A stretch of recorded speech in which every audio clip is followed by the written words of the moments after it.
በፕሪሲዝን እና በኮሚኒቲ ሺልድ እንዲሁም በፕሪሚየር ሊጉ የመክፈቻ ጨዋታዎች ድንቅ ብቃቱን አሳይቶናል። አርሰናል በተደጋጋሚ የሚነሳበት የግራ ክንፍ የማጥቃት ሂደት ችግር የተቀረፈ ይመስላል። ወደ ሳካ በኩል ወደ ቀኝ ያዘነበለው የአርሰናል ክለብ የቀኝ ቡድኑን ብቻ ያመዘነ ሲሆን ለተጋጣሚዎች እጅግ ግምት የሚሰጥና አርሰናልን ተገማች ሲያደርገው እነሆ ላለፉት ዓመታት ላለፉት ወራት እጅግ አስቸጋሪ ነበረ። የቀኙ ክፍል በቡካዮ ሳካ የሚመራው የአርሰናል ክለብ ብዙ ክለቦች የአርሰናልን ጨዋወት ተገማች ሲያደርጉትና በቀላሉም ሲጎዳ ሲታይ ቆይቷል። ሱፐር ማይክል አርቴታ ግን ይህንን ድካም በማየት ተስፋ ሳይቆርጡ ይህንን የግራ ጎን ተመላላሽ ቦታውን የሚሸፍን አንድ አስደናቂ ሰው ለማግኘት ከሌሎቹ ተጫዋቾች በላቀ ብቃቱ ከፍ ያለ ተጫዋችን ለመፈለግ ቀን ሌሊት ሳይተኙ ሳይደክሙና ሳይታክቱ ሳይሰለቹ መስራት ጀምረዋል። ሱፐር ማይክል አርቴታ ተስፋ ሳይቆርጡ ሌት ተቀን የቡድን ሚዛን ለመጠበቅ ብዙ ጥረት አደረጉ። የአርቴታና የአንድሬ ቤርታ ጥምረት እጅግ አስገራሚ ሆነ። ይህንን ተጫዋች በግራ መስመር ተመላላሽ የትሮሳርድን ቦታ ከትሮሳርድ በተሻለ መልኩ ለመተካት የሚያስችል ተጫዋችን ለመፈለግ አውሮፓን ማሰስ፣ አውሮፓን መዳሰስ ነበረባቸው። አንድሬ ቤርታ ከዋክብትን በማሳመን የሚታወቁ አንደበተ ርቱዕ ናቸው። አርቴታም በሚያሳዩት ብቃት ተጫዋቾች እምቢ አይሏቸውም። ሁለቱ ጥምረት አስደናቂ ነበረ። ይህ የግራ መስመሩን ድክመት የአርሰናልን የግራ መስመር ደካማ ጎን ለመሸፈን ቀን ሌሊት ሳይታክቱ እነዚህ ሁለት አካላት ሲሰሩ እነሆ ቆይተዋል። ማይክል አርቴታ መከሩ ዘከሩ። ለብዙ ወራት ትሮሳርድን ሊተካላቸው የሚችል ከትሮሳርድ የላቀና የተሻለ ተጫዋች ለማግኘት እንቅልፋቸውን በማጣት ሌት ተቀን ሲሰሩ ፍላጎታቸው ሻል ያለ ተጫዋች ለማግኘት የተሻለ ኮከብ ለማግኘት ጥረት ሲያደርጉ ቆይተዋል።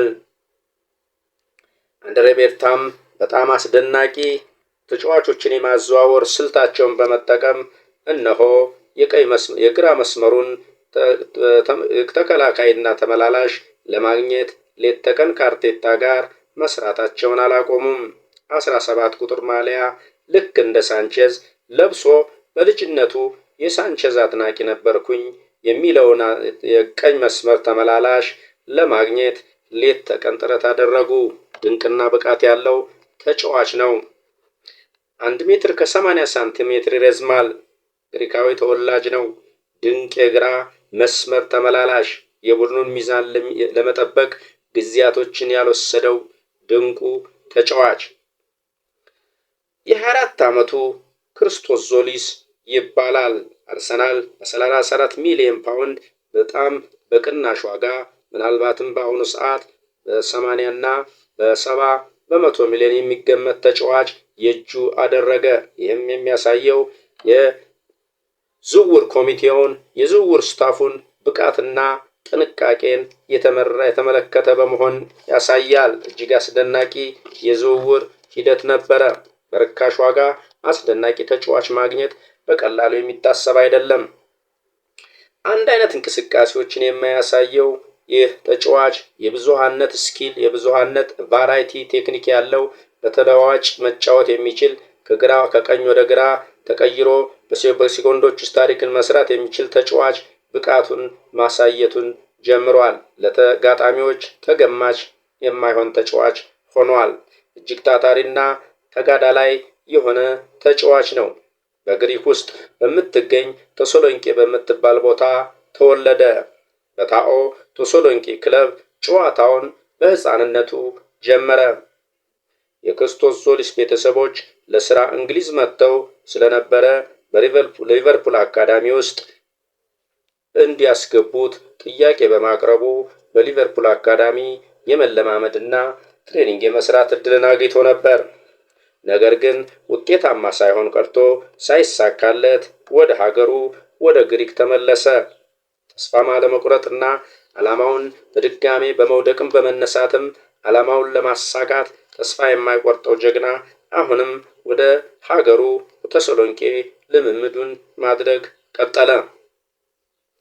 ነገዝ አንድም ተስፋ ሳይቆርጥ ሁልጊዜም ጥረትን ያደርግ ነበር።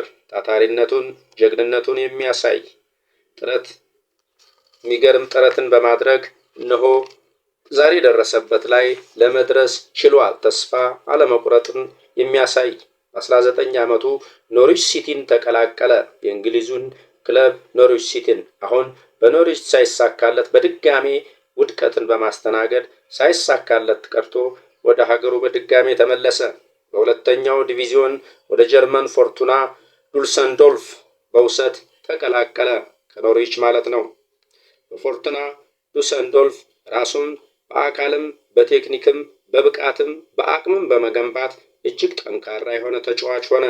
ከዚያም ወደ ቤልጂየም ክለብ ብሩዥ በመዘዋወር እስካሁን ድረስ በክለብ ብሩዥ በክንፍ ተጫዋችና አንዳንዴም ደግሞ እንደ ተቀያሪነት በፍጹም ጨራሽ አጥቂነት ለክለብ ብሩዥ የጀርመኑ ክለብ ብሩዥ ሲጫወት ቆየ። እነሆ ይህ ጠንካራና ተስፋ የማይቆርጠው ተጋዳላይ ዛሬ የዓለማችንን ቁጥር 1 ክለብ የሆነውን ዘገነርስ አርሰናልን ተቀላቀለ። አርሰናል ላይ ባደረገው የፕሪሲዝን የኮሚኒቲ ሺልድና የፕሪሚየር ሊግ መክፈቻ ጨዋታ ድንቅ ብቃቱን የማይታመን ችሎታውን የማይታመኑ አሲስቶችን ሲያደርግ ተመለከትን። ይህ ድንቅ ተጫዋች ክርስቶስ ዞሊስ ይባላል። ውድ አድማጭ ተመልካቾቻችን ይህ ተጫዋች በቀጣይስ ምን ሊያደርግ ይችላል? አብረን በጋራ የምንመለከተው ይሆናል። ሰላም ጤና ይስጥልን። ቻው